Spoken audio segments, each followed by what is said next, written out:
আসলে আমাদের গ্রামে যে ঘটনাটি ঘটছে এটা হলো আসলে স্বামী স্ত্রীর যে একটা মহব্বত, একটা ভালোবাসা। কিছুদিন আগে আসলে হঠাৎ করে যখন তার ওয়াইফ তাকে নিয়ে হাসপাতাল যাচ্ছিল, হাসপাতাল যাওয়ার পরে এরপরে উনিও 10 মিনিটের মতো মারা গেছে। এটা অবশ্যই আমাদের আসলে আমাদের গ্রামের জন্য, বিশেষ করে এলাকায়, এটা বিরল ঘটনা।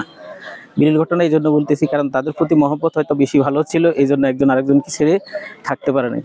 হয়তো আল্লাহ তাআলা তাদের পক্ষ থেকে এই সিদ্ধান্ত দিয়েছেন।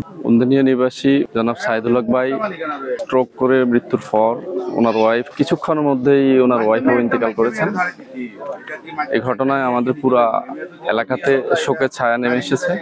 একই সাথে ওই ফ্যামিলিটা একদম অসহায় হয়ে গেছে। আমরা এজন্য গ্রামবাসী খুবই মর্মাহত, শোকাহত এবং সন্তপ্ত পরিবারের জন্য আমরা গভীর সমবেদনা জানাচ্ছি। বিষয়টা শোনার পর তো অবশ্যই মর্মান্তিক মনে হয়েছে যে স্বামী মৃত্যুর কিছুক্ষণের মধ্যেই স্ত্রীও দুনিয়া থেকে বিদায় নিল। সেজন্য আমরা পুরো গ্রামবাসী শোকাহত। আমি ব্যক্তিগতভাবে অনেক শোকাহত।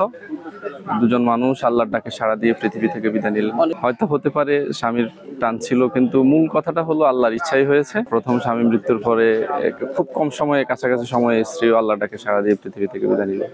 এই কষ্টের জীবনে সন্তানদেরকে মানুষ করতে গিয়ে যদি কোনো পুণ্যের কাজ যদি উনি করে থাকে, আল্লাহ ছোট্ট পরিবারের প্রতি সমবেদনা জ্ঞাপন করে আমার বক্তব্য শেষ করছি।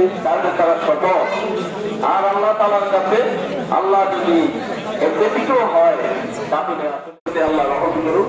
আল্লাহ আমাদের সকলকে কবুল করুন। আমিন। আসসালামু আলাইকুম ওয়া রাহমাতুল্লাহ।